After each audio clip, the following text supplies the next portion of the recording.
নমস্কার বন্ধুরা, সবাই কেমন আছেন? আমি চলে এসেছি আবার গোপাদি আপনাদের একটা ছোট্ট রান্না নিয়ে, চিজ কোপ্তাকারি ছানার। তা সেই ছানা তরকারিটা চিজ দিয়ে কিভাবে বানাই সেটা দেখাচ্ছি। আর এই দিকে আমরা নিজেরাও একটু খেয়ে নিচ্ছি, নিয়ে দেখে নিচ্ছি যে রান্নাটা শেয়ার করা যাবে কি না। তা সত্যি খুব ভালো হয়েছে বাবু, ভালো হয়েছে না? খুব ভালো হয়েছে। ভালো হয়েছে। তা যার জন্য আপনাদের শেয়ার করছি। তাহলে চলুন আমার সেই রান্নাঘরে।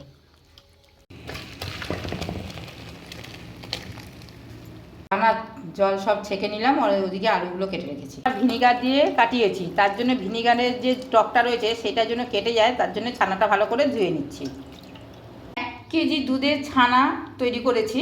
সেই দুধের ছানার জন্য নিয়ে এসেছি 1 চামচ গুঁড়ো দুধ, 1 চামচ কর্নফ্লাওয়ার, নুন, কাঁচা লঙ্কা, গোলমরিচের গুঁড়ো 25 থেকে 30টা দানা গুঁড়ো, মৌরি গুঁড়ো নিয়ে চলে এসেছি। এইবার এইটাতে ঢেলে দেবো। আর নুন তো নিয়েছি বললাম, দিয়ে এবার ভালো করে মাখবো। এটাকে একটা মসৃণ মতো তৈরি হবে, একদম ময়দা মাখার মতো। আপনারা কর্নফ্লাওয়ারের বদলে ময়দাও দিতে পারেন। ময়দা দিলেও মানে এইটা ছানাটাকে আটকানোর জন্যে, মানে আটালো হওয়ার জন্যে কর্নফ্লাওয়ার নালে ময়দা নালে আটা কেউ দেয়, আটা দেয় না, ময়দা আর কর্নফ্লাওয়ারটাই বেশি দেয়। তা আমি এটা ভালো করে এখন মাখবো। ছানা যদি দানা দানা থাকে তাহলে হাত দিয়ে এইভাবে একদম মিহি করে নেবেন।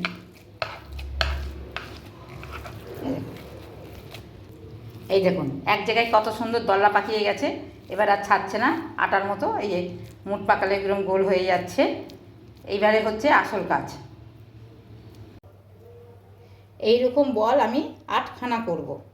আর এদিকে কি করেছি, এই রকম সাইজের চিজ আমি বাজার থেকে কিনে নিয়ে এসেছি, যে কোনো কোম্পানির, নিয়ে এসে এরকম 4টে টুকরো করে নিয়েছি। আর এই যে বল আছে, এই বলের মধ্যে এরকম করে ভালো করে করব, গর্ত করে দেবো। এইভাবে গর্ত করব, করে এবার এক একটা চিজ মুড়ে মুড়ে এইভাবে ঢুকিয়ে দেবো, মানে ভরে দেবো। দিয়ে আর একটু ময়দা নেবো আর ছানা নেবো, নিয়ে ভালো করে এটাকে এই যে গোল করে দেবো। মুঠ পাকিয়ে পাকিয়ে ভালো করে গোল করে দেবো। এই যে আর একটা দেখিয়ে দিচ্ছি, আবার একটা নেব, এরকম ভালো করে ছানার ভিতরটা গর্ত করব। আবার একটা চিজের ভিতরে ঢুকিয়ে দেবো, এই যে এর মধ্যে গুলতি করে ঢুকিয়ে দিলাম, দিয়ে আবার এইটাকে মুখটা মেরে দেবো, দিয়ে ভালো করে গোল করে নেব। একদম গোল গোল করে এইভাবে সব কটা করে নেব। গরম হয়ে গেছে, কোপ্তাগুলো নিয়ে এসেছি, একটুখানি ফেলে দেখি। এই তো হয়ে গেছে। তাহলে এবার কোপ্তাগুলো একটা একটা করে ছেড়ে দেবো।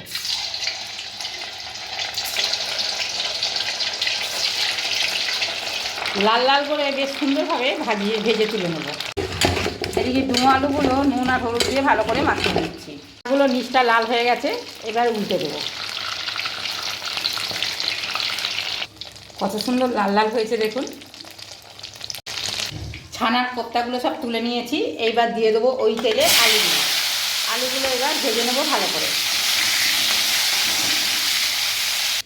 মেয়েটাকে বললাম, এমন এই যে পোস্ত, বাদাম আর কাঁচা লঙ্কা একসঙ্গে বেটে দে, কাঁচা বাদাম আছে এটা, তাহলে এইগুলো মিক্সিতে বেটে দিক। চার্জটা গেছিলো কমে, তাই জন্য চার্জ দিতে গেছিলাম বলে আলুটাও বন্ধ করে দিয়েছি গ্যাসটা, দিয়ে আলু চারদিকে করে তেলটাকে ঝরিয়ে নিলাম। এবার আলুগুলো তুলে নেব। তেলটা গরম হচ্ছে, দিয়ে দিচ্ছি গরম মশলা থেতো করে আর তেজপাতা, একটা শুকনো লঙ্কা। গরম মশলার ভাজাটা গন্ধ বেরিয়ে গেছে, এবার দিয়ে দিচ্ছি টমেটো, আদা, নুন আর হলুদ। নুনটা কিন্তু দেবো অতি যত সামান্য, কারণ হচ্ছে ওইদিকে আলুগুলো যে ভেজেছি ওতেও রয়েছে, নুন রয়েছে, আর কোপ্তাতেও নুন রয়েছে। মশলা কষানোর সময় একটু জল দিয়ে দিচ্ছি, দিয়ে এবার এটাকে একটু কষিয়ে নেব। জোরে দিয়ে দিই, কষানো হয়ে যাবে। আর যাতে কোপ্তা আর আলুটা ভেজেছি সেই তেলেই কিন্তু রান্না করছি, আলাদা কোনো তেল দিইনি, দিতে হয়ও না, ওই তেলেই রান্না হয়ে যায়, কষানো হয়ে যায়। বাদাম দিয়ে বাটার জন্যে একদম থকথকে হয়ে গেছে। পোস্ত বেশি দিলেও থকথকে হয়ে যায়, তা আমি চিনে বাদাম দিয়েছি, আপনারা পারলে কাজু বাদামও দিয়ে দিতে পারেন। তারপরে তিল দিয়েও করা যায় বাদাম ছাড়া। এদিকে মশলাটা দেখুন কত সুন্দর লাল হয়ে গেছে, টমেটোর যে পিউরিটা দিয়েছি। এখন পর্যন্ত কিন্তু কাঁচা লঙ্কাও দিইনি, শুকনো লঙ্কাও দিইনি, একটা শুধু ফোড়ন দিয়েছি। একটা লালটা দেখেছেন, যেরকম আমার সামনে লাল দেখাচ্ছে সেরকম কিন্তু ক্যামেরাতেও লাল দেখাচ্ছে। প্রায় কষানো হয়ে গেছে, এবার দিয়ে দেবো পোস্ত বাটা আর বাদাম বাটাটা। আগেকার দিনে কিন্তু এই বাদাম দিয়েই কাজ চালাতো, কারণ কাজু বাদাম কিন্তু সব দোকানে পাওয়া যেত না, আবার কেনাটাও মুশকিল হয়ে গেছিলো, কারণ হচ্ছে একটু দামও বেশি ছিল। এখনকার দিনে আর ওই সব দাম টাম দেখে না, এখন চিন্তা করে এটা খাবো, নিয়ে চলে এলো, নাও নিয়ে আসো, নিয়ে এসে করা হোক, তাই না বলুন? আচ্ছা, এবার একটু কাজ আছে, কাজ হচ্ছে এই প্যাকেটের দই নিয়ে নিচ্ছি একটুখানি। এইটা আবার একটু জল দিয়ে কিংবা শুধু মিক্সিতে ঘুরিয়ে নেবো, তাহলে ছানা ছানাটা হবে না। বাদাম দেওয়ার পরে কিন্তু মশলা লেগে যাওয়ার সম্ভাবনা থাকে, এই জন্য মশলাটা বারবার করে নাড়াতে হবে কষানোর সময়। এই মশলা কষানোর মধ্যে দিয়ে দিলাম দইটা, দেখুন কত সুন্দর একদম মিহি হয়ে গেছে দইটা। দইটা কিন্তু এবার আর ছানা কাটবে না।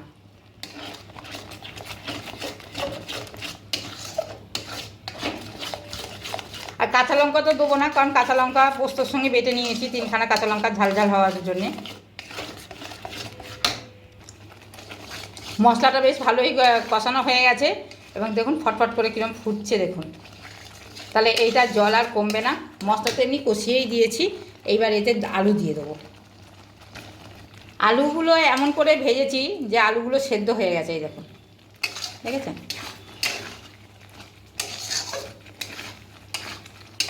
একটু নাড়িয়ে চাড়িয়ে আপনার এবার দিয়ে দেবো জল।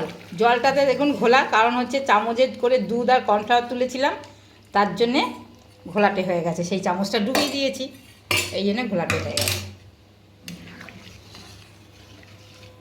গ্যাসটা জোরে দিয়ে দিয়েছি, এবার ঝোলটা ফুটে উঠুক।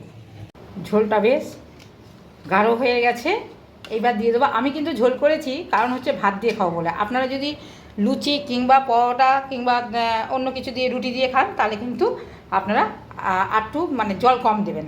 এবার কোপ্তাগুলো দিয়ে দেবো এতে। কোপ্তাগুলো কি সুন্দর ভাসছে।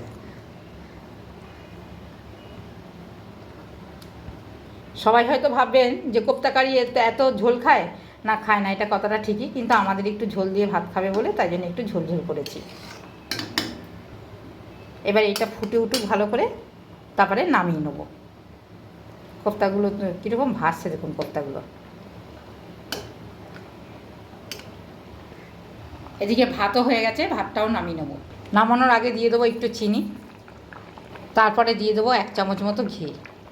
এটা 1.5 চামচ হয়ে গেছে, কারণ গলে গেলে 1.5 চামচ হয়ে যায়। এবার গ্যাসটা অফ করে দেবো। ছেলেকে ভাত দিয়ে দিয়েছি, আমিও নিয়ে নিয়েছি, ওদিকে মেখেও দিয়ে দিয়েছি। তাহলে এখন দিয়ে দিচ্ছি তরকারি। বাবু দেখেছিস তরকারিটা কিরকম লাগছে বলতো? কী করেছো বাবা? এটা কোপ্তার তরকারি করেছি। কী বলতো, ছানা আনলো, দিদি দুধ আনলো না, ওই ছানা দিয়ে কোপ্তা করেছি, তাও আবার চিজ ভরা। হ্যাঁ হ্যাঁ হ্যাঁ, নারকেলটা আগে খাবি, নারকেল দিয়ে ভাত খা আগে। তাহলে বন্ধুরা আমিও নিয়ে নিই, তাহলে আসি, টাটা, বাই বাই। ভিডিওটা যদি ভালো লাগে তাহলে লাইক কমেন্ট আর একটু ছড়িয়ে দেবেন সবাই দেখার জন্যে। কেমন হয়েছে রে বাবু? ভালো হয়েছে? বাবু দেখ তো কোপ্তাটা কেমন হয়েছে, ভিতরটা কেমন হয়েছে সেটা দেখালি। অসাধারণ, দেখ তো খেয়ে কেমন লাগছে। হয়েছে? তাহলে বন্ধুরা আসি, টাটা, বাই বাই। সবাই ভালো থাকবেন, সুস্থ থাকবেন আর সাবধানে থাকবেন।